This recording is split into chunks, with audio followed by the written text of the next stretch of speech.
seconds, 16 seconds, 17 seconds, 18 seconds.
I'm going to reveal some of the wonders of this region.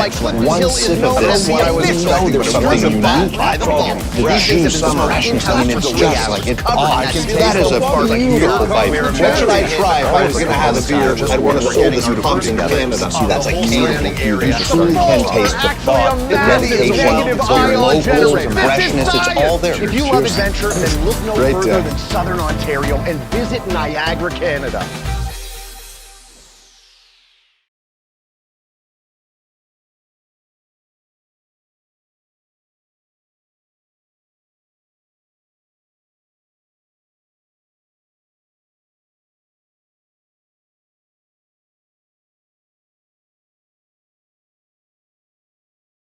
I'm going to reveal some of the wonders of this region. One sip of this, and you know there's something unique happening here. That made me feel confident about my future.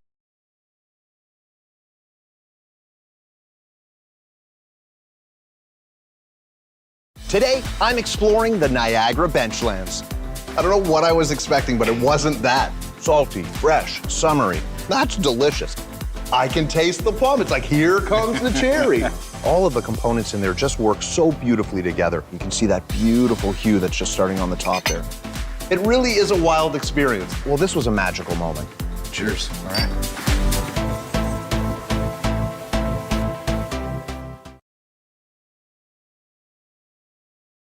Wow! We're discovering why Clifton Hill is known as the official Street of Fun by the Falls. These things have been smoked in-house for 3 hours, covered in that Billy Bones barbecue sauce. We're about to hit the crest on the sky wheel, and we're getting our first glimpse of the whole surrounding area. The falls are actually a massive negative ion generator. This is science! If you love adventure, then look no further than Southern Ontario and visit Niagara, Canada.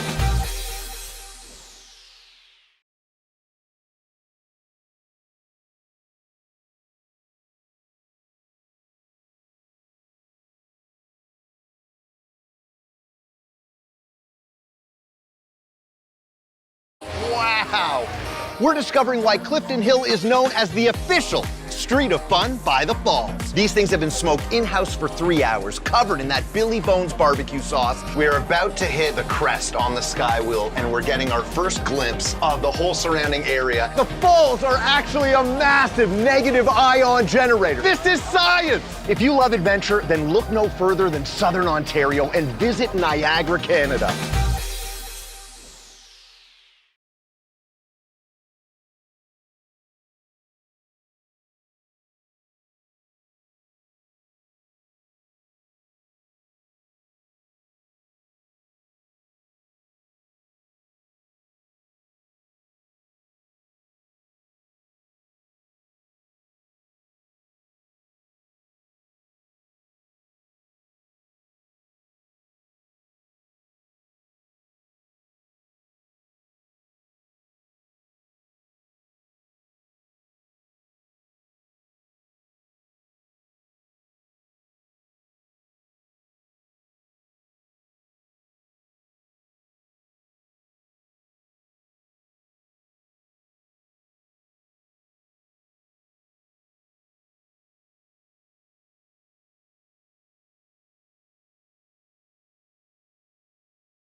Today, I'm exploring the Niagara benchlands. I don't know what I was expecting, but it wasn't that. Salty, fresh, summery. That's delicious. I can taste the plum. It's like, here comes the cherry. All of the components in there just work so beautifully together. You can see that beautiful hue that's just starting on the top there. It really is a wild experience. Well, this was a magical moment. Cheers. All right.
Wow!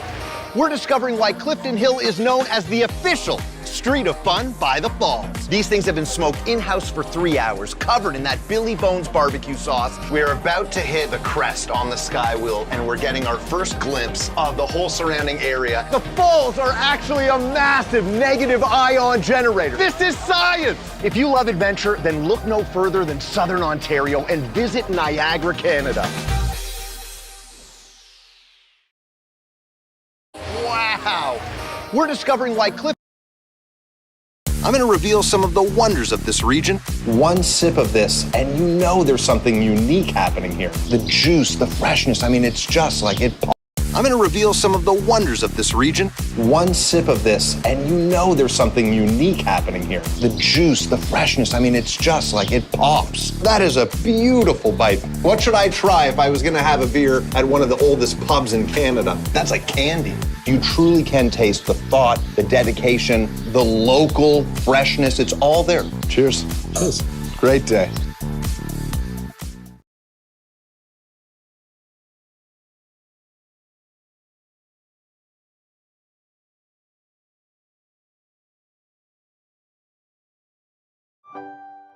What if I felt good about money? What if someone understood what's important to me? What if I had a plan that made me feel confident about my future?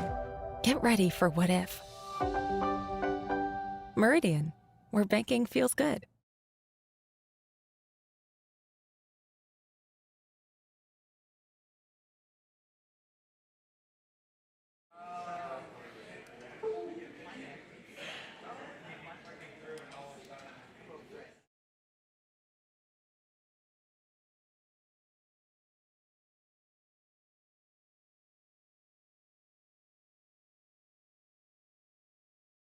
Today, I'm exploring the Niagara benchlands. I don't know what I was expecting, but it wasn't that. Salty, fresh, summery. That's delicious. I can taste the plum. It's like, here comes the cherry. All of the components in there just work so beautifully together. You can see that beautiful hue that's just starting on the top there. It really is a wild experience. Well, this was a magical moment. Cheers. All right.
Today, I'm exploring the Niagara benchlands. I don't know what I was expecting, but it wasn't that. Salty, fresh, summery. That's delicious. I can taste the plum. It's like, here comes the cherry. All of the components in there just work so beautifully together. You can see that beautiful hue that's just starting on the top there. It really is a wild experience. Well, this was a magical moment. Cheers. All right.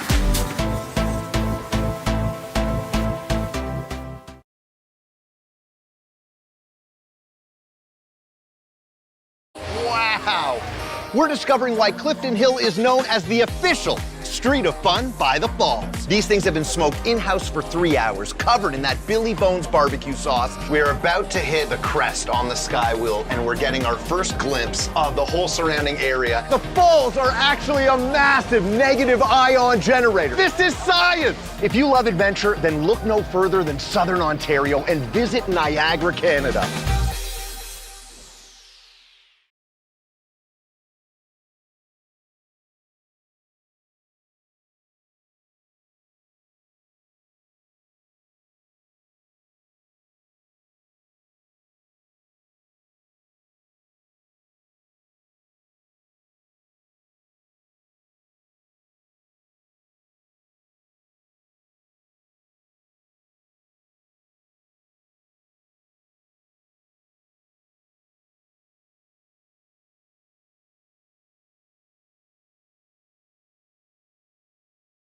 I'm going to reveal some of the wonders of this region. One sip of this, and you know there's something unique happening here. The juice, the freshness, I mean, it's just like it pops. That is a beautiful bite. What should I try if I was going to have a beer at one of the oldest pubs in Canada? That's like candy.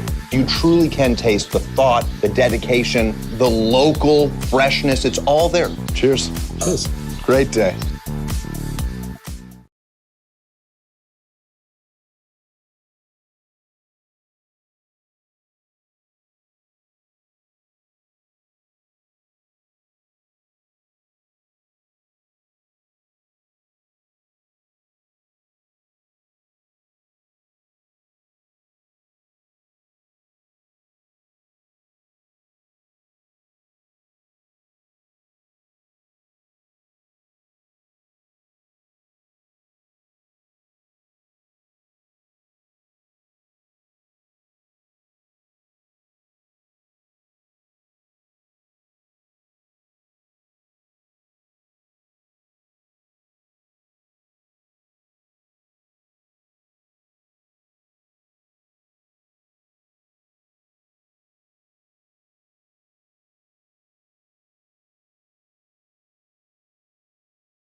Good morning, everyone. Good morning, America. Thank you for joining us. I'm doing good. Nice to see a lot of familiar faces. Thanks for coming this morning. And some new ones too. Looking forward to meeting you. We all are. So we want to welcome to the Niagara Parasport Festival, all in for everybody, the emphasis on the body, with our subtitle, or our theme. I want to start with a land acknowledgement as well, so we'll begin by acknowledging the land on which we gather. This is the traditional territory of the Haudenosaunee and the Anishinaabe. Acknowledging reminds us that our great standard of living is directly related to the resources and friendship of Indigenous people. More than the acknowledgement, thanks, gratitude, always a good way to start the day. Introduction to myself, I'm Jeff Tiessen, I'm with Parasport Ontario. Also have a publishing company called Disability Today Publishing, which nature of the title, we focus most of our content and education in the realm of the disability community, and those that serve it and work with us. So I want to quickly talk about today and get right to our terrific guest speakers. And what we have in store for you. But first, I'm always curious to know what the audience is thinking. What this day holds for you? I know some of you will be here for 3 hours, 4 hours, some all the way to the end of the day as part of our Disability Literacy 101 going on a little bit later. But yeah, just in a word, a thought, why'd you come? Opportunity. Awesome. Thanks, Harry. Learn. Thank you. We're going to do our best with that, for sure. Yeah. Find out more about the organization. Thanks very much. We'd love to help you learn a little bit more about Parasport Ontario. That's great. We've got some fun in store for you, too. We've got a lot of excellence in our speakers, in our exhibitors downstairs, those that are hosting sports in the sports arena. It's a lot about community. It's a lot of passion, too, in what we do. And there's some challenges for you as well that I'll share with you. So whatever it is, I do promise that there will be some wow factors for you. I think you'll think it or say it more than once today as you experience all that we're offering. And here's what you hope to leave, aside from those bags everybody has. A new mindset. And you are we appreciate that. And if we can give a little bit different perspective, some new thought about disability, ability, really, but community inclusion of diverse voices at your table, participants in your program, and then action pathways toward all of that.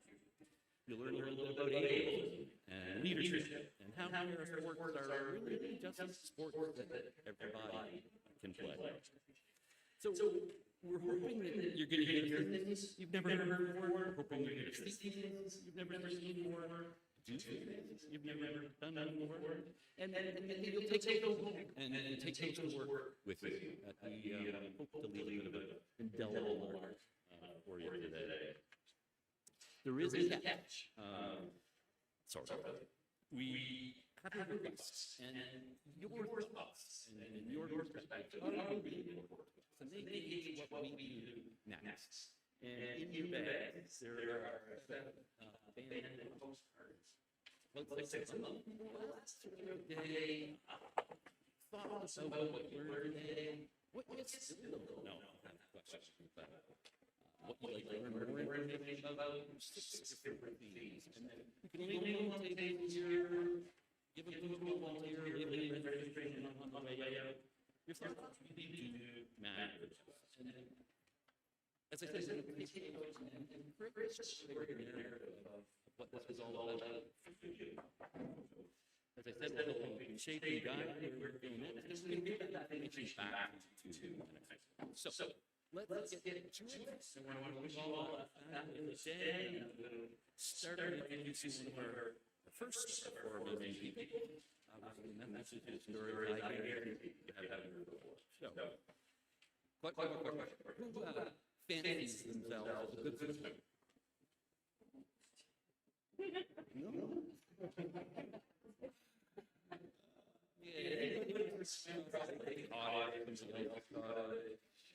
Alright, there we go.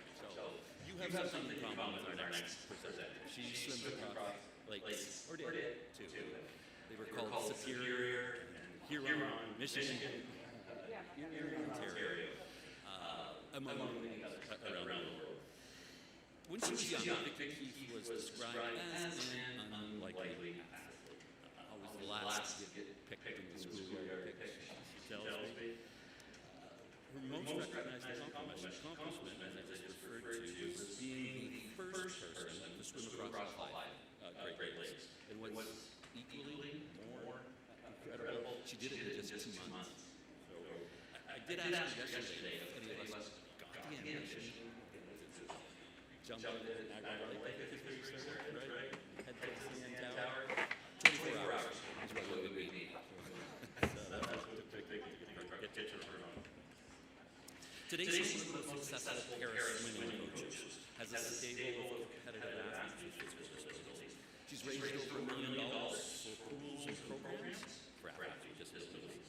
And 40 years of coaching has taught her that the best place to teach is in an inclusive, safe, positive environment where athletes can build life skills and work toward their personal goals.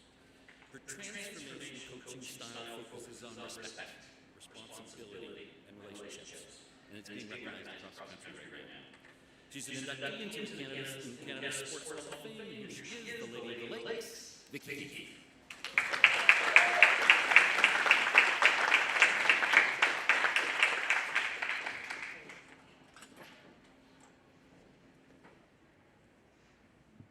Good morning. I thought I'd start out by sharing a few of the first lessons I received in coaching. The first one was, never bend down to speak to a child. Stand up tall and make them look up at you, because that's how you're going to get respect. And then the second one was, never let an athlete call you by your first name. They told me they should refer to me as Ms. Keith, because that, especially as a female coach, was the only way I was going to get respect. So those were the first 2 pieces of advice I received as a coach. And I consider myself really lucky to have received those right at the very beginning, because it taught me that I was going to have to figure out my own way of coaching, my own path, because there was no way I could live with the messages that were being shared with me. When we consider quality programming, we have to start with ourselves. We need to identify who we want to be and what our goals are as a coach, instructor, leader, or mentor. Our values, goals, perceptions, energy levels, behaviors, communication, skills, and especially our passion all impact the people with whom we work. So choosing a transformational style of coaching or leadership means we have to take all of these things into consideration, and likely others, and create the best version of ourselves. It's almost like when we're in that position, we are on stage. For the whole time we're in that position, we are on a stage. We need to be seen. We need to be at our very best. We have to be thinking about the words we use, how we say things. We need to engage and support and direct our athletes or the people that we're working with in a positive, constructive process. If we choose our words carefully, use positive humor. I often tell my swimmers that sarcasm may be great and our friends may get it, but if we look at the one person standing off to the side, they may be hurt by it or offended by it. And we have to be aware that how we're using our words isn't just impacting, it's impacting more than just the people that we're in the conversation with, and we have to be careful how we choose those words. We have to be able to identify troubling behaviors and gently transform them into desirable patterns.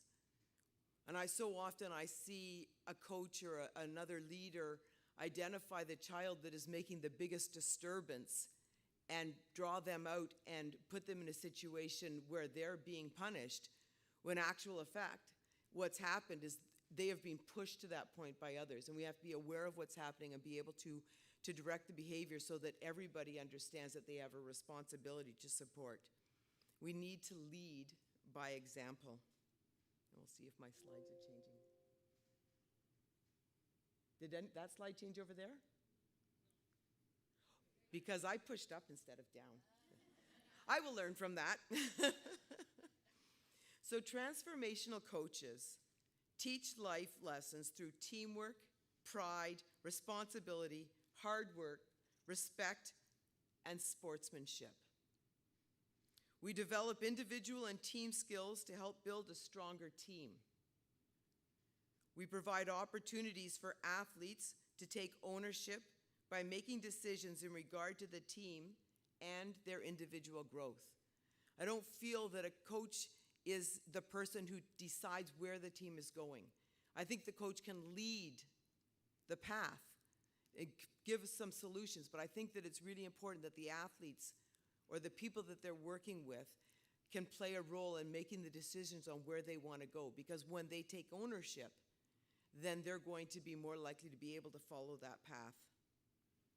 I pushed it in the right direction. Transformational coaches are positive role models who offer constructive guidance and support. We welcome interactions with parents and family members, and so often there's a feeling of angst between coaches and parents, or coaches and officials. And we have to understand that we're all there for the same reasons. We likely have the same goals. We may have different directions on how to get there, but a constructive conversation is going to be far more successful in finding out what the path needs to be from the family, from the parents, from anybody in the vicinity. And in the process, we might even learn something. And the beautiful but craggy and cold rock that is Newfoundland. She is a proud Newfoundlander, as most are, I think. And Dr. Maureen Connolly says that upbringing definitely shaped who she is today. At the same time, knowing Dr. Connolly, she's pretty fiery, despite the cold and craggy place she came from. And today she says she still asks for forgiveness much more than she asks for permission. She has an undying patience with bodily differences, but no tolerance for human indifference. She's a professor at Brock and the founder and director of SNAP, which stands for Supporting Neurodiversity Through Adaptive Programming. And she has a roster of over 1,600 students from the region that participate in that program. Maureen speaks very candidly about ableism from her lived experience, and talks a lot too about program participant behavior challenges from her professional one. Please welcome Dr. Maureen Connolly.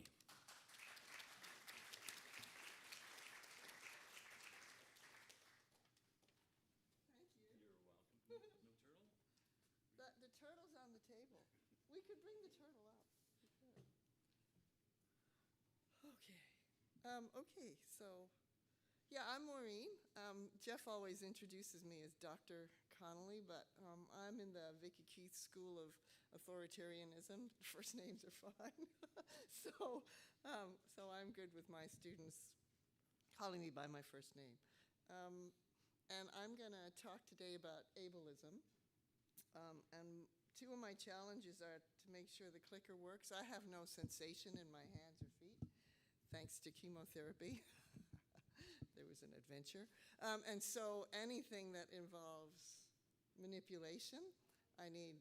Jeff and I joke about this a fair bit, because today we were setting up the stick for the presentation, and there's a touchpad up there, and I'm looking around. I have to go get my mouse. Jeff said, "What do you need?" I said, "I need someone with fingers who feel things." And he says, "You're so ableist."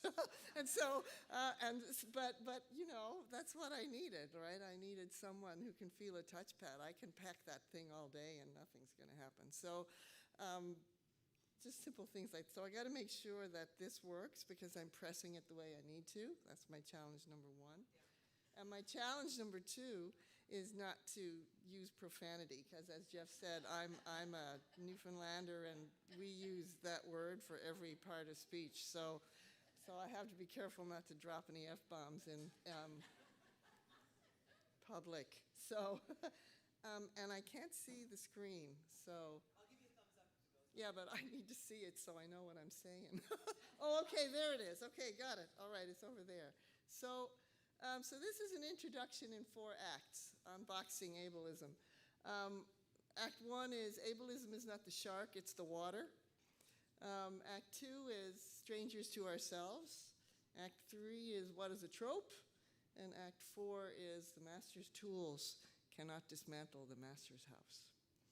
So, and I'm lucky I'm in a community where we're learning and growing together. Disability communities are highly adaptable because we have to be.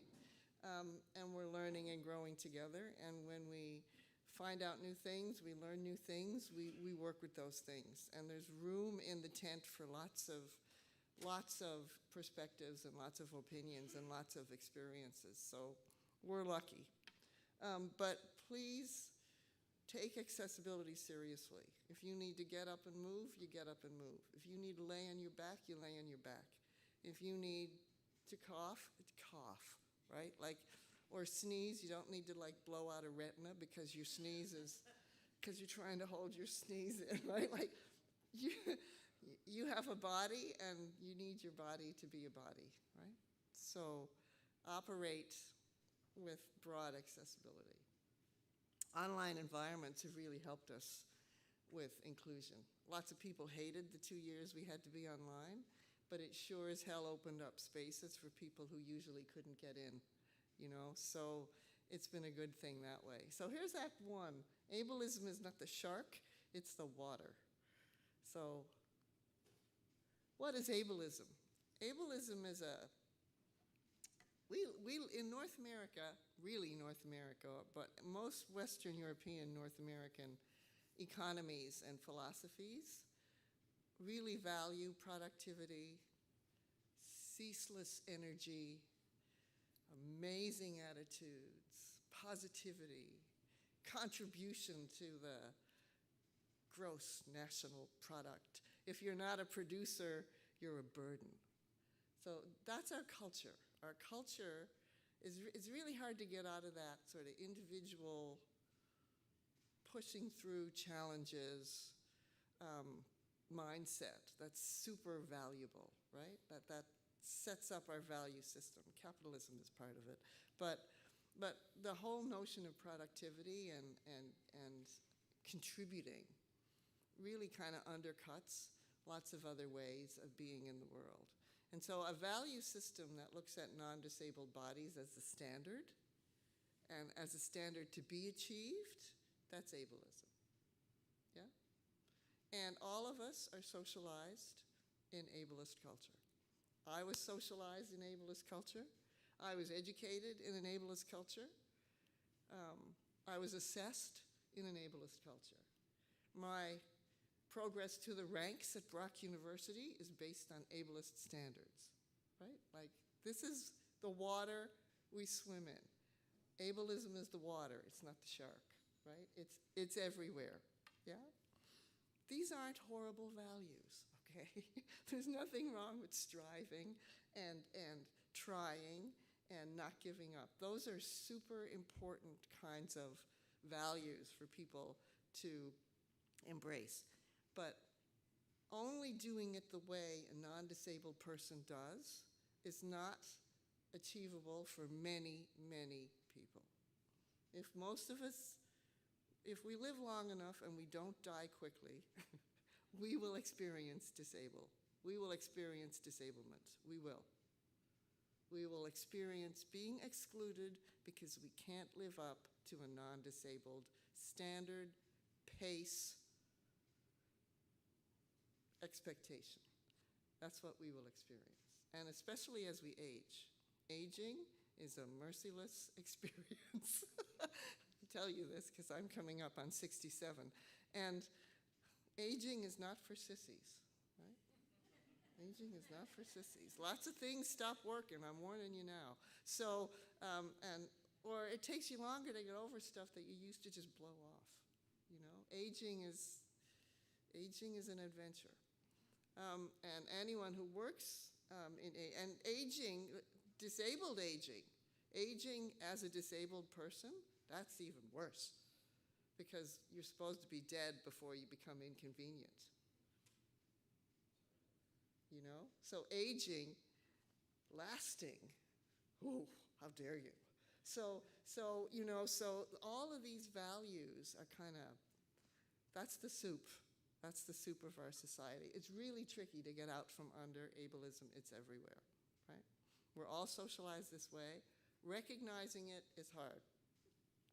So it's the same as sexism, racism, classism. It's so built into a lot of our standards that we don't know we're actually doing it, yeah?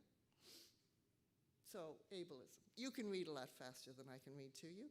And anybody who wants to see or wants these slides, I'll pass them on to Jeff, and you can send them to anybody who registered if you want them. Right?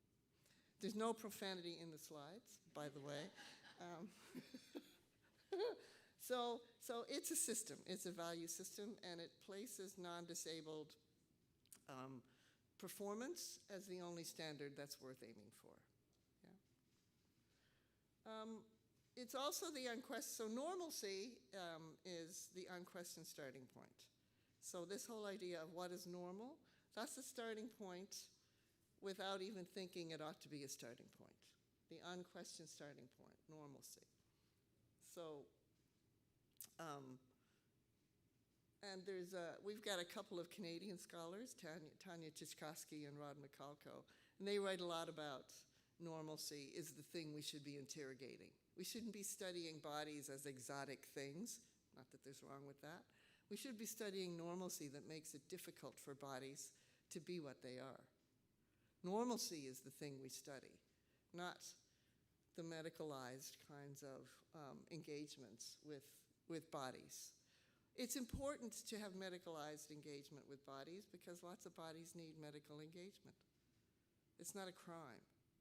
But if that's the only way a body is imagined, that's a pretty limited vision of what bodies are and what bodies can be. So this whole idea of normalcy as the unquestioned starting point, that's a bit of a mind blower, usually, right? And normalcy functions in what's called hegemonic ways. So hegemony is a power system that brings in a set of values that seems so logical that you go, yeah, why wouldn't I do that? And so you cooperate in your own oppression. That's hegemony, yeah? My dad was the hegemonic overlord in my house. My house, my rules. And so his values set the tone, and we learned to cooperate because there were consequences if we didn't, right? So that's a hegemony. Capitalism is a hegemony. Winning as the only reason you do sport, that's a hegemony, right? So all those things function hegemonically. Power systems that make you think, yeah, this is cool, and you participate in your own oppression. Genius, right? So this is sort of happening all the time. And it's not because I am a stupid person that I participate in my own oppression. It's because it's good, it's well done. It's held out like, yeah, why wouldn't I want this, right? Like, it's how it works. It's seductive, you know? So normalcy is seductive. Ableism is seductive. It's tricky. Some helpful concepts. So the title of this is Enlightened Ableism. Enlightened ableism is not a goal, okay? You don't want to be an enlightened ableist. Sounds good, but you don't want that, okay? Enlightened ableism is where most of us are most of the time. We recognize that ableism is not exactly the kind of thing we want to participate in, but we've been socialized to think this way for so long that it's hard not to. So you find yourself moving along so far towards, anti-ableism, and then all of a sudden you think, oh yeah, I just said that thing. That's enlightened ableism. I want to do better, but I get caught up in the system that socialized me, yeah? Enlightened ableism. Do not have this as a goal. Recognize when it happens and go, okay, there it is again, and go from there. So, enlightened ableism. Internalized or unconscious ableism. So this is when the values that that kind of are keeping you down become your values anyway, right? So you've internalized those values, right? And now they're your values too, whether they benefit you or not. So, so unconscious. So it's unconscious. Most people don't deliberately set out to be ableist, to say, yeah, what you're doing there, that's not good because it's not non-disabled. Like, no one sets out to do that, right? My students don't set out to be exclusionary, unkind individuals. They don't come into university and go, yeah, when I finish here, I want to be someone who keeps people out. No one's got that as a goal, but it's hard. It's hard to work. It's the water we're in. Ableism is the water, it's not the shark. Disableism, that's easier to spot. That's, yeah, you're disabled, we don't want you. Disableism's easy. In many ways, I'd rather work with an active disableist. At least I know what I'm working with, right? I'd rather have someone say, I can't hire a disabled person because they're not capable of doing anything. Okay, you're a disableist, and you're easy to spot. It's easy to spot the villain who twirls his mustache, right? So you know, so it's disableism is not great, but it's obvious. Yeah, it's obvious. Mundane disableism, that's the everyday stuff that wears people down. I never think of you as disabled. Like, that's a compliment.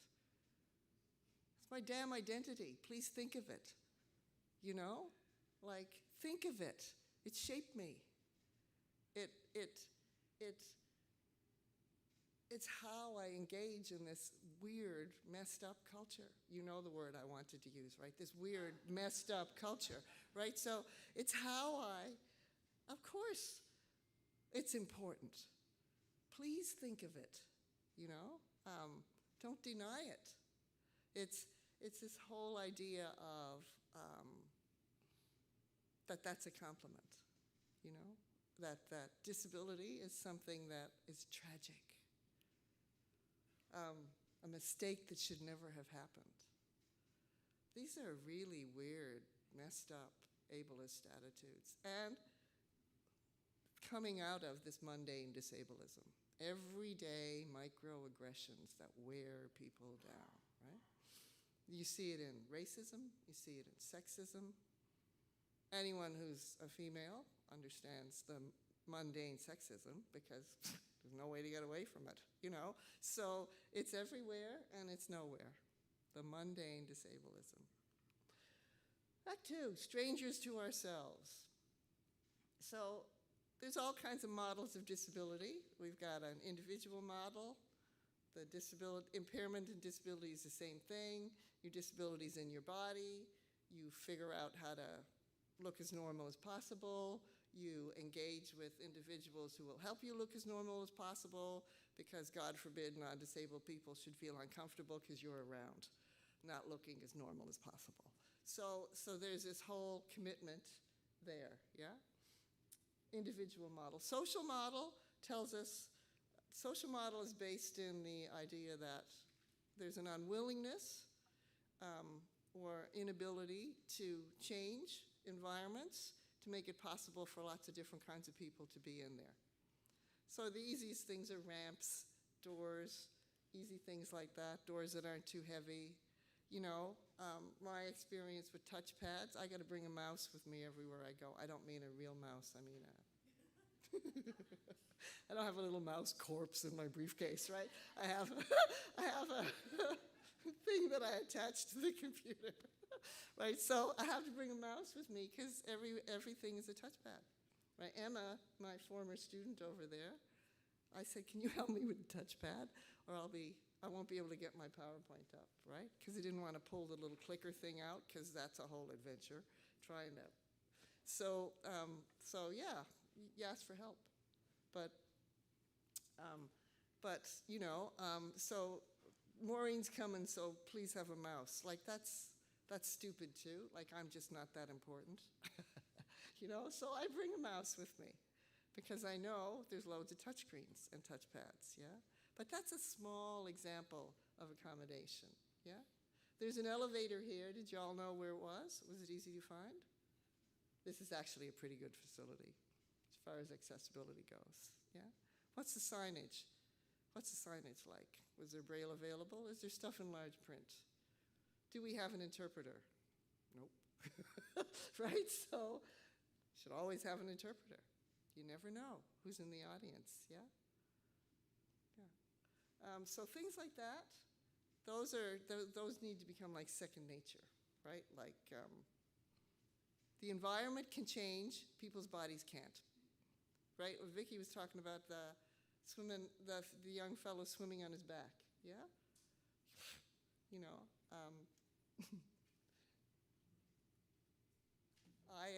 I did a phys ed degree at Memorial University in St. John's, and Newfoundlanders don't swim. We're not real swimmers because we've got this respect for the North Atlantic. So if you fall in the North Atlantic, you're dead of hypothermia in like 45 seconds anyway. So it's so cold, right? So lots of Newfoundlanders don't swim, even though we live on an island, and the fishery is a big business. But we're not big swimmers, right? So I had never done any swimming. I was 18 years old, first-year student. I'm in the swimming pool at Memorial University. It's freezing, and the shallow end comes up to my chest. I mean, I'm no great height, but still, okay? It comes up to my chest. It's really cold. I don't know a pool has a slope. I've never been in one. I don't know what a slope is. I'm going down the slope. I can't get off the slope, right? It's like, oh, oops, I'm in trouble now. Right? And I have no skills. I don't know how to swim. I don't know how to do a thing. I'm sort of flapping. Dying here, flapping. And my instructor's on the deck throwing things at me. Now I know they were buoyant aids, okay? But I had never been in a pool before. I didn't know what a buoyant aid was. I'm dodging these things. I'm thinking, what is she doing? I'm drowning, right? She's throwing things at me.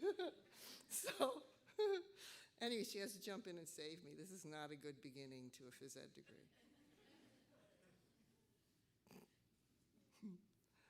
So I take pre-beginners at the YMCA. Yeah. Now I'm wearing lots of buoyant aids.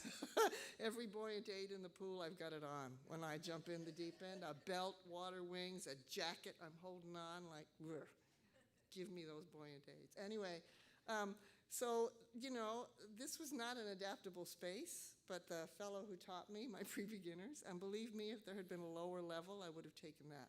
But pre-beginners was the lowest level you could take at the time, so that's what I took. Joe Lake, he was my instructor. No lie. His name was Joe Lake. He was a very buoyant man. I sank like a stone. Oh my God. I could pick up hockey pucks off the bottom of the pool eventually because I could just walk across the bottom and pick things up. But you know, I didn't know anything. And once I learned how to do things, I got better. I gained confidence, you know? If you have spastic muscle tone, you're going to sink. And people need to know that, you know, because muscle tone does not contribute to buoyancy. You know, so all of these things you could change. These things are easy to change. You can't change spasticity, but you can sure as hell change the way you teach and the way you think about teaching, right? The personal tragedy model takes the individual model out into the culture. Disability is a personal tragedy to be endured and overcome bravely, cheerfully. And if you talk about it or ask people to be accountable for something, that makes people uncomfortable. That should never happen. People being made uncomfortable. Then there's critical approaches. Critical approaches, the first thing there is desire disability. This is a body in the world with incredible engagement, opportunities, perspectives that would not be possible without the body being the way it is. Desire, disability. It's not a tragedy, it's a possibility. 20% of the population lives with disability, experiences disability. And if we live long enough, 50% of us will experience disability or disablement. Then there's a whole other set of premises. You can't reduce human complexity to objective facts. People just aren't that simple. You have to examine where you come from. Always look at your value system. Am I happy with this value system? Should I change this value system? Theory and practice should work together. If theory doesn't translate into good practice, dump the theory. Find a better theory. And it respects and consults people who aren't just like you. Other cultures. Indigenous culture, if every institution in this country could take seriously the recommendations from the Truth and Reconciliation Commission, we would have a lot healthier set of institutions. Because those recommendations coming straight out of Indigenous experience, fabulous, fabulous. So consulting cultures outside your familiar. Mundane disableism, I already talked about this. I never think of you as disabled. That's mundane disableism, as if thinking of you as disabled is some kind of an insult. Yeah? Language and meaning. Most of the engagement in our culture uses disability or impairment as an insult. There's a disabled car blocking traffic on the 401. How many times a day do you hear that? There's a helpful expression. That's what's called axiological slippage. That's the value system slipping in. Yeah? Yeah. I had a colleague participate in a research study on teaching practitioners how to understand how children's bodies work, so that when they work in environments with moving children, they know what's going on. And we did these interviews. And one of the individuals said, I don't need to know how my car works in order to drive it. And I thought, okay, maybe, but I was talking to you about kids, right? So what's just happened there?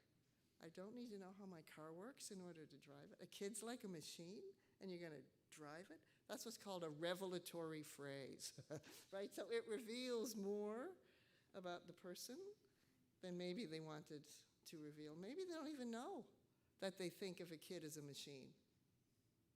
Or maybe they don't even know that they think the power they have over a child is just fine and the child has no rights or no say. You know? That's revelatory. So that's the kind of stuff we see in language and meaning.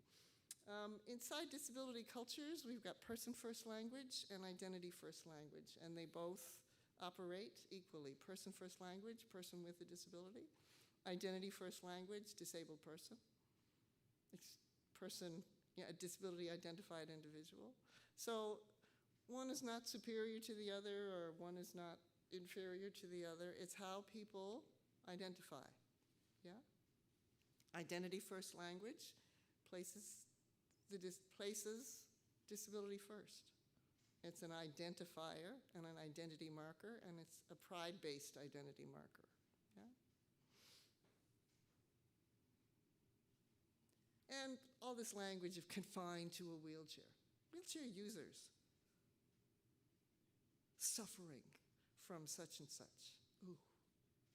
Yeah? Stroke victim.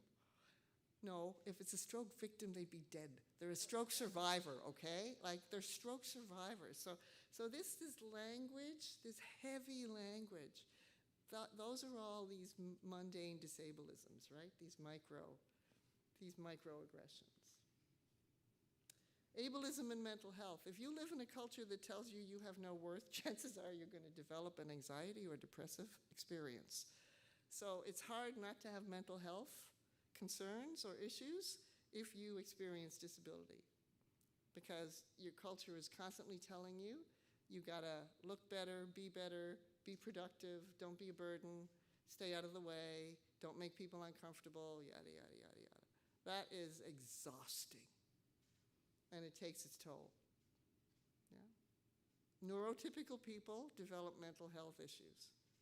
Disabled people develop mental health issues. Our culture would prefer that people not talk about their mental health issues. Oh, please don't talk about that. It will make me uncomfortable. I might have to change something. Right? So there's a whole host of mechanisms for silencing the experiences that bodies and psyches have. Yeah? If you live in this culture with a body that does not conform, you will probably experience some kind of mental health challenge at some point. It's hard not to. Act 3, what is a trope? So tropes are literary conventions that repeat and repeat and repeat so that they function as little structures. So we see lots of portrayals of disability as stereotypes or tropes, right? Beth Haller, a disability scholar, says most non-disabled people learn about disability through culture, popular culture, and social media, not through relationships with disabled people. I don't know how people are avoiding 20% of the population, but they're managing, you know? So actual relationships with disabled people that aren't based in service delivery, relationships, friendships, romances, sex, anger, arguments, relationships with disabled people, well, right? That's 20%, 22, 25% of our population. How are non-disabled people avoiding us? It takes a bit of effort to avoid 25% of the population. Yeah? So most non-disabled people learn about disability life through social media and popular culture. That's just not on. That's messed up, and you know what I mean, right? That's messed up, yeah?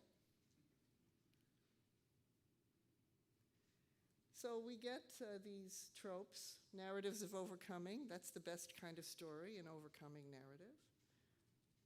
Disability, an object of pity, it's tragedy, etc. So these are the things that are recycled through popular culture.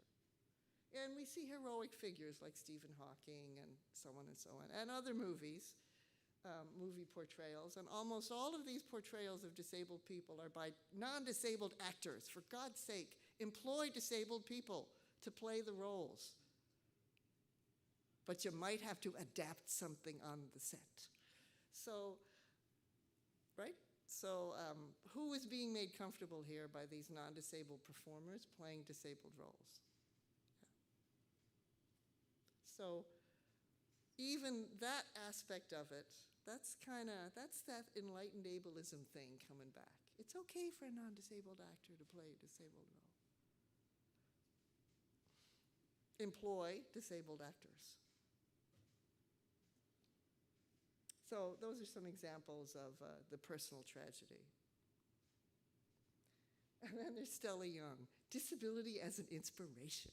And Stella Young coined the phrase inspiration porn. And inspiration porn is non-disabled people getting off on the accomplishments of disabled people.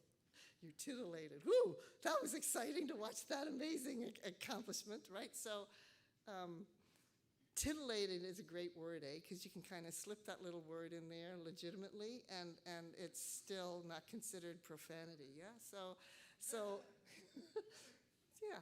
So anyway, Stella Young talks about, attitude, and all fair game to Jenna, right, who swam and who understands the value of attitude. But Stella says, I never knew anyone with a positive attitude staring at a staircase that could change it into a ramp, right? So she kind of flips this idea of attitude to say, yeah, okay, but you can have a great attitude and things can still be quite awful, yeah, in everyday life terms. So Stella Young, she's got a great TED Talk. She's funny as hell. She's very profane too. She's a favorite of mine. If you haven't experienced Stella Young, you should. She's excellent. Common ableist language and phrases This is the microaggression stuff. Think about these things, yeah? We talked a little bit about victim of, so on and so forth. The idea that one of the phrases that some of my students use, not often, because I say to them, yeah, stop saying that. I'm not even nice about it. Just stop saying that. That is so lame. That is so retarded. Stop saying that, I say. Stop saying that. You can't use people's lives as insults. Just stop. Here's the line. I didn't mean anything by it. You must have meant something. You said lame and retarded. You didn't say butter and cheese. You know, like, think. Then the student says, you mean I think about everything that comes out of my mouth? Yeah, you do. Yeah, you do. That's your responsibility.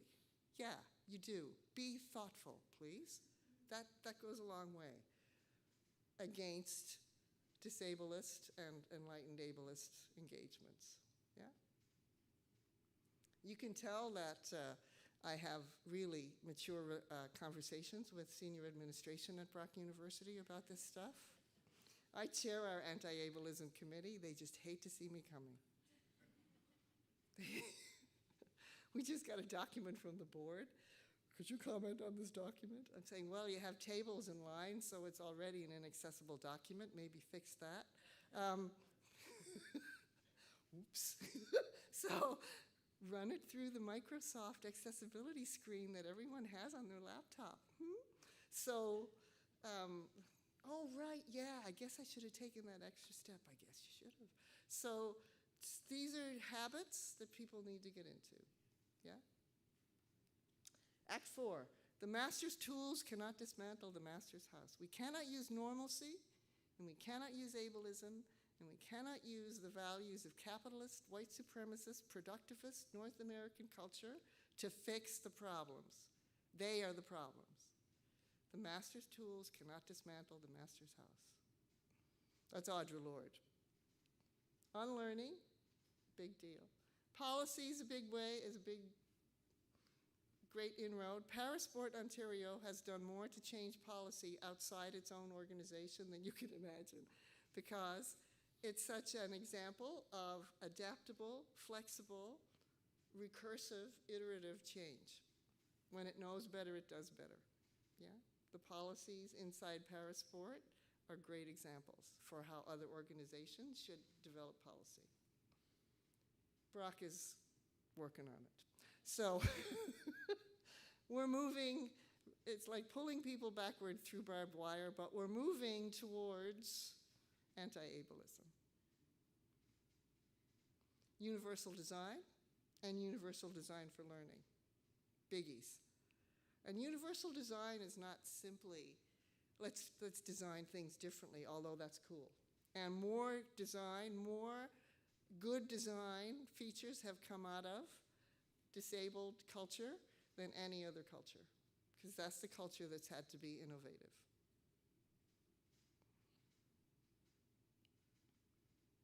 And what can we do? So name and confront it. You don't have to be nasty, but when you see it, you name it. Oops, or when it happens to you, you go, ooh, that thing just came out of my mouth. Okay, I'm going to think about that, yeah? Nothing to be ashamed of. Like, you don't stop growing when you're 60, right? Life is a trip. Consider disability and access at the beginning of things, not after. Retrofitting is always more expensive. If you consider it early, it's cheaper, since you're going to use capitalist values to drive most of your decision making. If you do things at the beginning, it costs less. Yeah? Yes, exactly. Say that again. Build it in, don't bolt it on. Exactly. Well done. Yeah. Encouraged interdependence and authentic engagement with disabled people. Yeah? Relationships that don't involve service provision, where you learn to be interdependently involved. You do stuff for each other. You both value from the friendship. Own your actions, right? When you mess up, you fess up. Admit your ignorance and ask for help. Nothing about us without us. Don't do things for disabled people. Do things with disabled people, yeah? So disability doesn't make you exceptional, but questioning what you think about it does. Okay, thanks everybody. I want to keep us on schedule, so I'm not gonna blast off and say, ask me questions, but I'm around all day, and I'm approachable, even though I seem like I'm a bit of a raging beast, and you know the other word I'm thinking about here.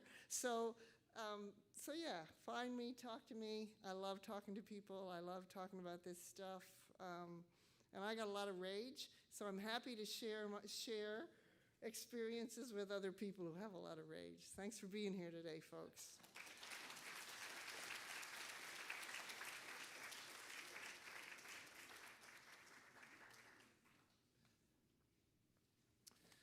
Thanks so much, Maureen.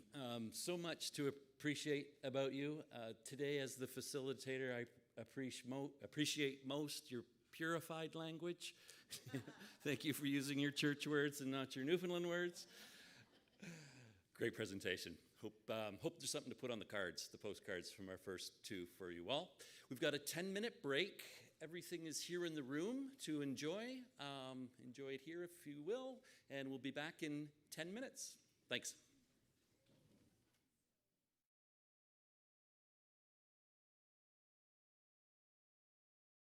Today, I'm exploring the Niagara benchlands. I don't know what I was expecting, but it wasn't that. Salty, fresh, summery. That's delicious. I can taste the plum. It's like here. Today, I'm exploring the Niagara benchlands. I don't know what I was expecting, but it wasn't that. Salty, fresh, summery. That's delicious. I can taste the plum. It's like, here comes the cherry. All of the components in there just work so beautifully together. You can see that beautiful hue that's just starting on the top there. It really is a wild experience. Well, this was a magical moment. Cheers. All right.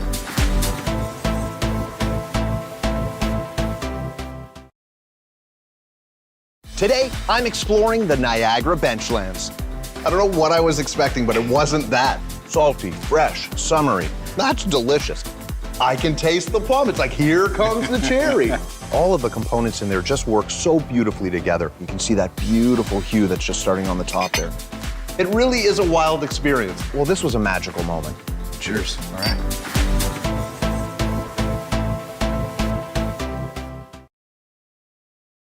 Today, I'm exploring the Niagara benchlands.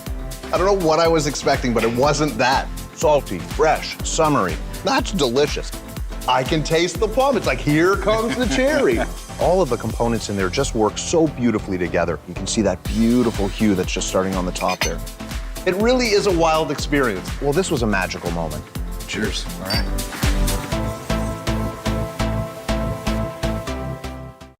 Actually a massive negative ion generator. This is science! If you love adventure, then look no further than Southern Ontario and visit Niagara, Canada.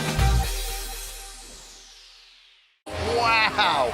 We're discovering why Clifton Hill is known as the official street of fun by the falls. These things have been smoked in-house for 3 hours, covered in that Billy Bones barbecue sauce. We're about to hit the crest on the sky wheel, and we're getting our first glimpse of the whole surrounding area. The falls are actually a massive negative ion generator. This is science! If you love adventure, then look no further than Southern Ontario and visit Niagara, Canada.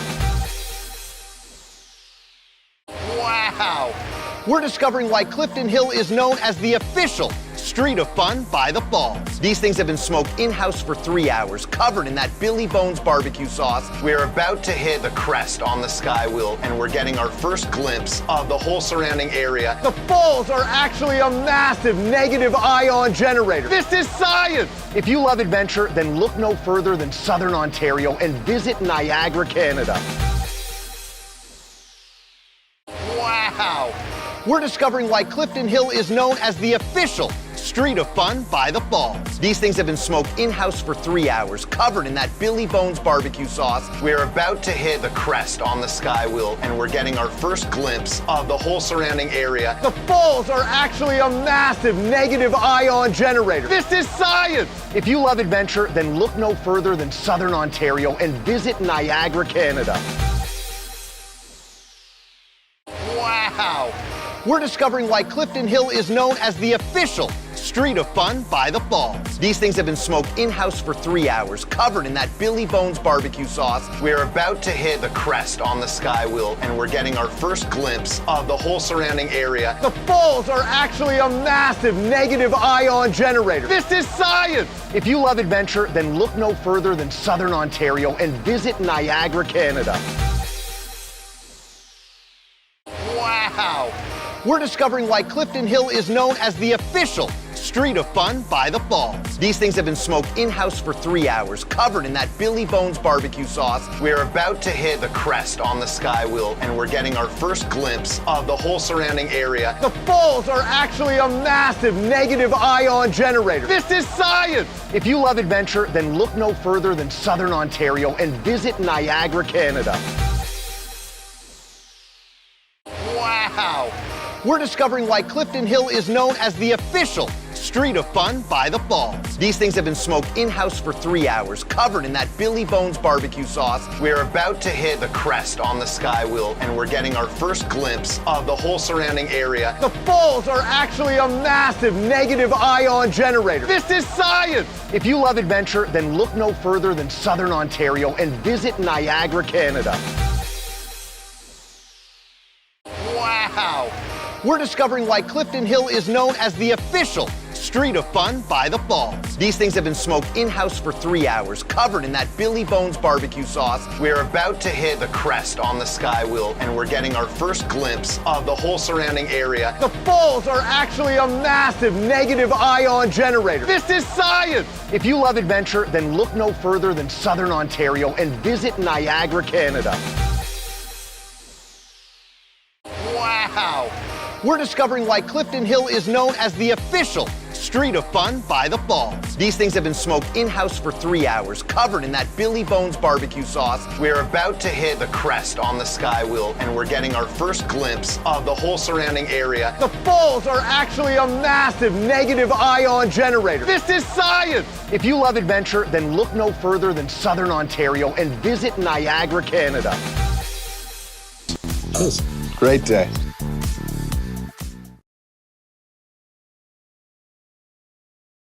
I'm going to reveal some of the wonders of this region. One sip of this, and you know there's something unique happening here. The juice, the freshness, I mean, it's just like it pops. That is a beautiful bite. What should I try if I was going to have a beer at one of the oldest pubs in Canada? That's like candy. You truly can taste the thought, the dedication, the local freshness. It's all there. Cheers. Cheers. Great day.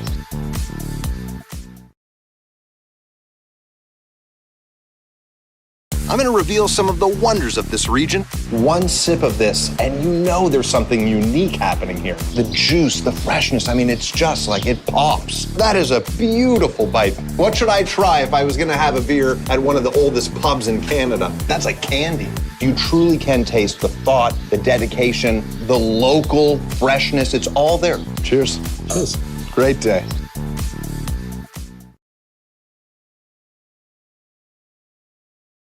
I'm going to reveal some of the wonders of this region. One sip of this, and you know there's something unique happening here. The juice, the freshness, I mean, it's just like it pops. That is a beautiful bite. What should I try if I was going to have a beer at one of the oldest pubs in Canada? That's like candy. You truly can taste the thought, the dedication, the local freshness. It's all there. Cheers. Cheers. Great day.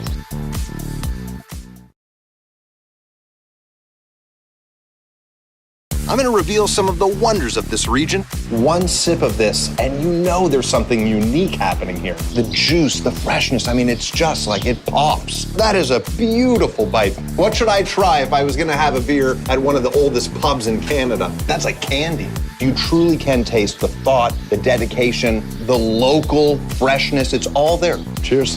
Cheers. Great day.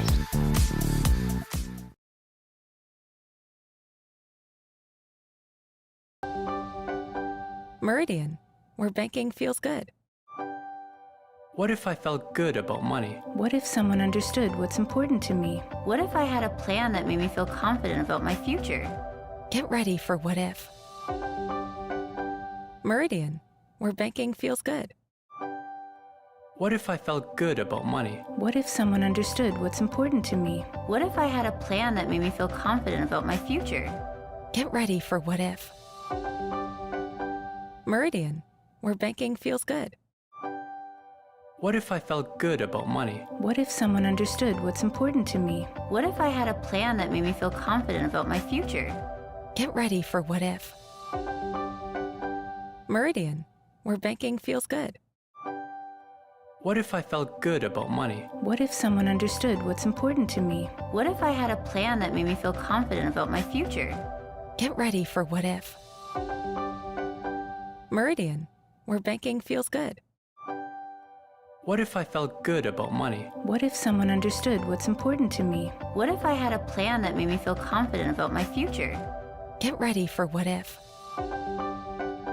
Meridian, where banking feels good. What if I felt good about money? What if someone understood what's important to me? What if I had a plan that made me feel confident about my future? Get ready for what if. Meridian, where banking feels good. What if I felt good about money? What if someone understood what's important to me? What if I had a plan that made me feel confident about my future? Get ready for what if. Meridian, where banking feels good.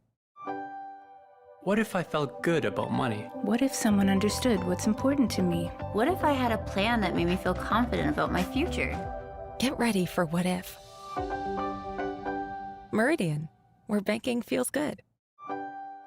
What if I felt good about money? What if someone understood what's important to me? What if I had a plan that made me feel confident about my future? Get ready for what if. Meridian, where banking feels good. What if I felt good about money? What if someone understood what's important to me? What if I had a plan that made me feel confident about my future? Get ready for what if. Meridian, where banking feels good. What if I felt good about money? What if someone understood what's important to me? What if I had a plan that made me feel confident about my future? Get ready for what if. Meridian, where banking feels good. What if I felt good about money? What if someone understood what's important to me? What if I had a plan that made me feel confident about my future? Get ready for what if. Meridian, where banking feels good. What if I felt good about money? What if someone understood what's important to me? What if I had a plan that made me feel confident about my future? Get ready for what if. Meridian, where banking feels good. What if I felt good about money? What if someone understood what's important to me? What if I had a plan that made me feel confident about my future? Get ready for what if. Meridian, where banking feels good. What if I felt good about money? What if someone understood what's important to me? What if I had a plan that made me feel confident about my future? Get ready for what if. Meridian, where banking feels good. What if I felt good about money? What if someone understood what's important to me? What if I had a plan that made me feel confident about my future? Get ready for what if. Meridian, where banking feels good.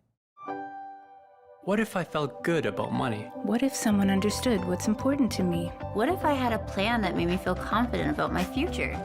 Get ready for what if. Meridian, where banking feels good. What if I felt good about money? What if someone understood what's important to me? What if I had a plan that made me feel confident about my future? Get ready for what if. Meridian, where banking feels good. What if I felt good about money? What if someone understood what's important to me? What if I had a plan that made me feel confident about my future? Get ready for what if. Meridian, where banking feels good. What if I felt good about money? What if someone understood what's important to me? What if I had a plan that made me feel confident about my future? Get ready for what if. Meridian, where banking feels good. What if I felt good about money? What if someone understood what's important to me? What if I had Just work so beautifully together. You can see that beautiful hue that's just starting on the top there. It really is a wild experience. Well, this was a magical moment. Cheers. All right.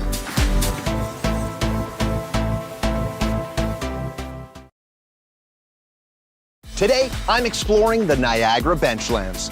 I don't know what I was expecting, but it wasn't that. Salty, fresh, summery. That's delicious. I can taste the plum. It's like, here comes the cherry. All of the components in there just work so beautifully together. You can see that beautiful hue that's just starting on the top there. It really is a wild experience. Well, this was a magical moment. Cheers. All right. Introduce Darda in 1 second. I'm exploring the Niagara benchlands. I don't know what I was expecting, but it wasn't that. Salty, fresh, summery. That's delicious. I can taste the plum. It's like, here comes the cherry. All of the components in there just work so beautifully together. You can see that beautiful hue that's just starting on the top there. It really is a wild experience. Well, this was a magical moment. Cheers. All right.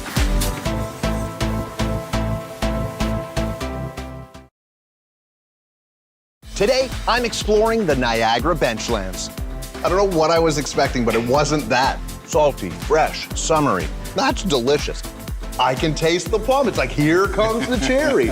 All of the components in there just work so beautifully together. You can see that beautiful hue that's just starting on the top there. It really is a wild experience. Well, this was a magical moment. Cheers. All right.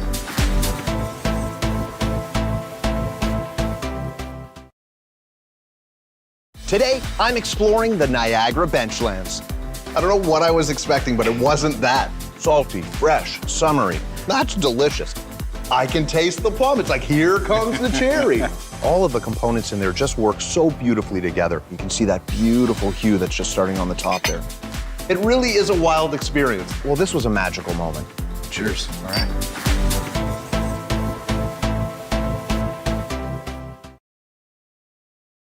Today, I'm exploring the Niagara benchlands. I don't know what I was expecting, but it wasn't that. Salty, fresh, summery. Okay, folks, we are back for 2 more presentations before it's playtime in our sports arena and some of our gym activities. Hope you're staying for that. Darda Sales is with us from London, Ontario. So Darda completed her doctoral studies at Western University last year with research focused on para-athlete development.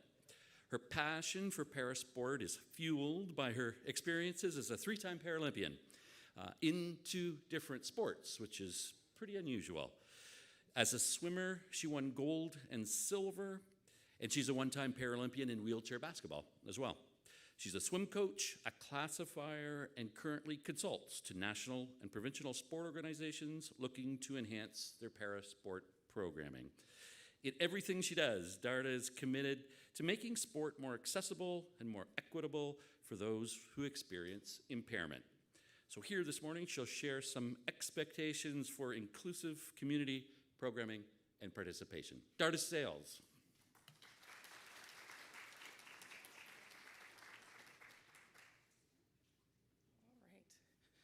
Well, thank you, Jeff, and thank you all for being here today. It's lovely to have a full room to speak to. You never know at these things how many people you're going to get, so I respect this. So thank you for giving me your time, and I will respect that as much as I can. So today I'm talking about how do we build inclusive community programming. So before I start, I want to just tell you, Jeff went through my introduction. I just want to cover it again for just a second, and not because I want to tout my own horn or any of those things, but because I think it's so important that we all recognize where we come from. And where we come from impacts how we view the world and how we view this idea of inclusion and sport programming and all of these things. So for me, yes, I'm an athlete, was for many, many years, won some medals, was very honored to represent Canada around the world. I also have a PhD, so I also look at things through an academic lens and a research lens, and a lens that looks at what are the problems And I love that about the academic world, but I also work in sport as a consultant because I love the practical side. I love, okay, we've recognized that these are the issues, now what do we do about them? I'm a coach because I love sport and I love athletes and I love the opportunities that I was given, and I work every day to try and provide those opportunities for the next generation. I'm a classifier because if you aren't too aware of Parasport, classification is essentially the heart and soul of what makes Parasport Parasport. It is controversial, it is loved, it is hated, but it is necessary. I am also a consultant, as I said, and I work with different sports organizations, primarily sports organizations that are an integrated model, and I help them to figure out how can they offer more opportunities to more people. So using that kind of lens is where this presentation comes from. I'm also a wife and a mother. I have 3 kids. And I adore my children, and 2 out of the 3 are very, very sporty, and they want to be involved in sport. And the amazing thing for my children who do not experience disability is that they have so many options.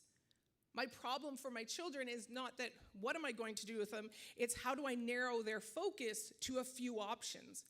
Because my children, they go to school and they come home and they say, well, Timmy, he does hockey, and Sally plays basketball, and Johnny does track and field, and I want to do it all. And that's amazing.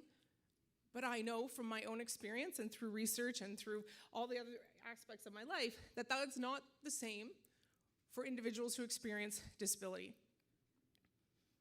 So I want to work to make that more of a reality for individuals with impairment.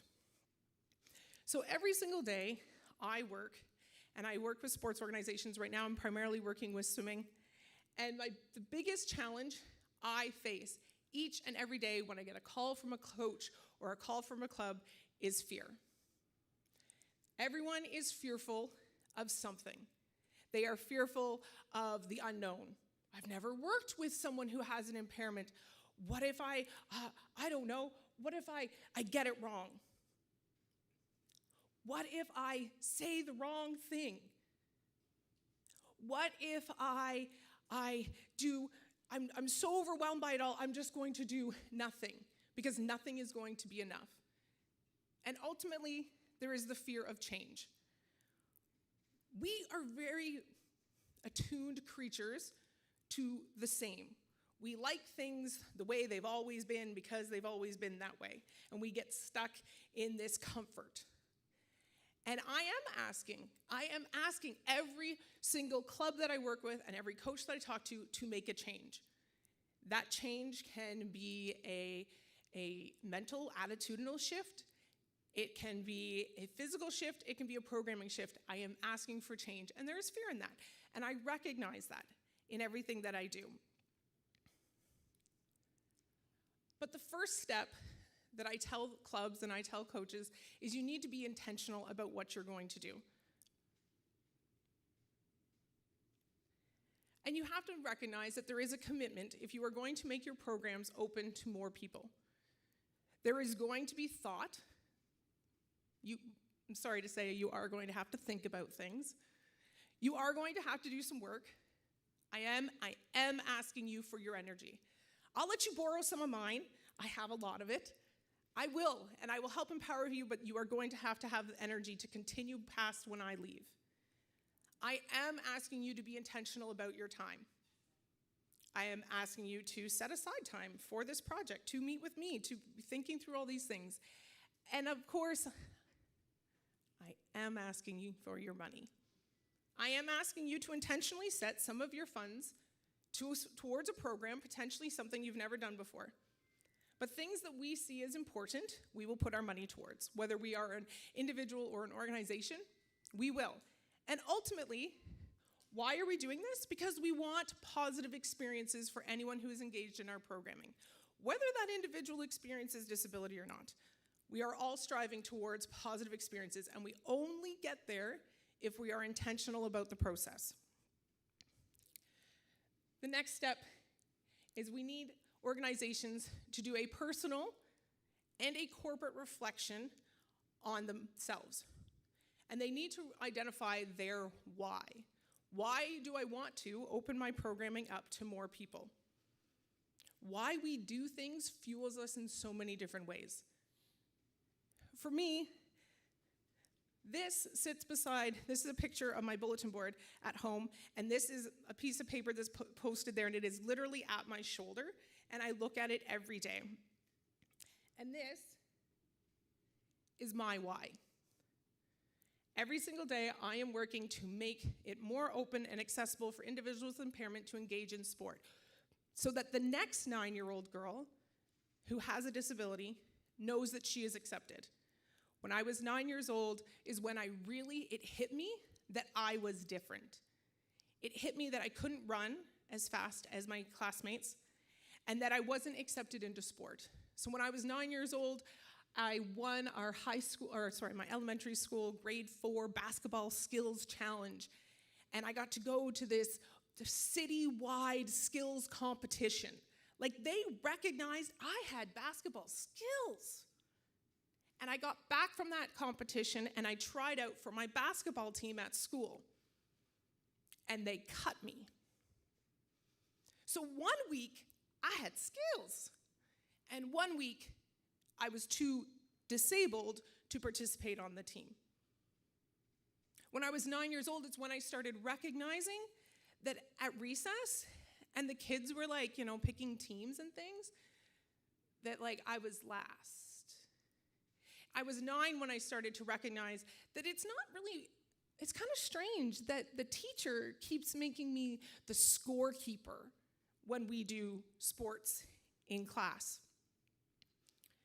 And I was 9 when I recognized that I actually love sport, but no one's giving me a shot. And I was 9 when a recreation therapist at the local children's treatment center asked me to play, and asked me if I wanted to be an athlete, and asked me if I wanted to get into competitive swimming. Before that, I was just trying to tread water, and it was coming to me more and more that I was different. And I don't want it to be a struggle for the next generation. So that's my why. And that why is why I'm here today talking to you, because I want to make things better. But as an organization, and you're thinking, and as an individual, and you're thinking through, okay, we want to do more, we feel like it's a good thing, why are you doing it? We live in a world right now where EDI, equity, diversity, and inclusion, is like the buzzwords. Like there's starting to be these EDI committees, and everyone's got to have these meetings, and they're all very well-intentioned. But if the only reason why you're thinking about having programming is so that you can be trendy and you can check that box that says, oh yeah, we have an EDI committee, yeah, we're good. Yeah, we have a program, we're good. Please don't. Because you're not doing it for anyone but yourself, and when we're talking about bringing more people in, that's actually about them and has nothing to do with us. So please, look at what your intentions are. Look at why you're doing this, and that takes self-reflection. You also want to look at your objectives. You've established what your why is. What are your objectives? What do you want to accomplish with this program? What are your capabilities? What can you do right now with the clientele or the staff that you have today? What are their capabilities? What are their experiences? What do they feel that they can most effectively accomplish with this program? Identify your strengths.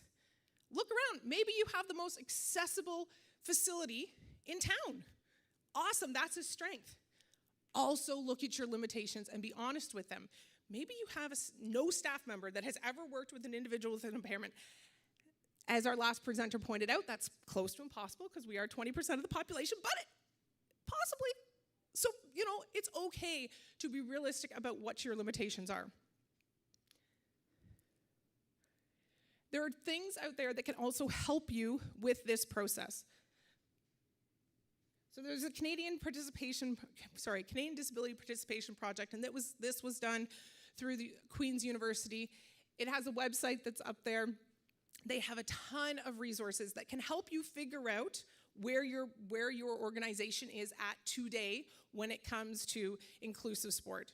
So one of the documents that they have is the blueprint for building quality participation in sport for children, youth, and adults with disabilities.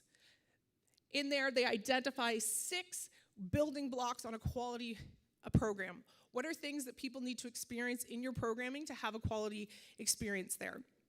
These are readily available. They have a toolkit you can use. It can go through and you can check off where your program is at today. They also identify the foundational strategies for creating these programs.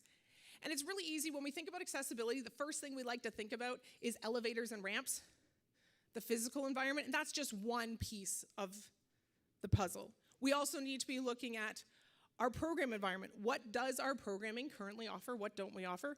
Where do we need to improve? And then there's also the social environment.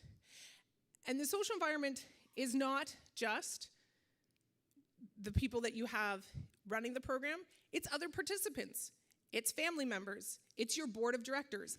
They all need to be on board, and you all need to identify where those people all are at this current moment in time.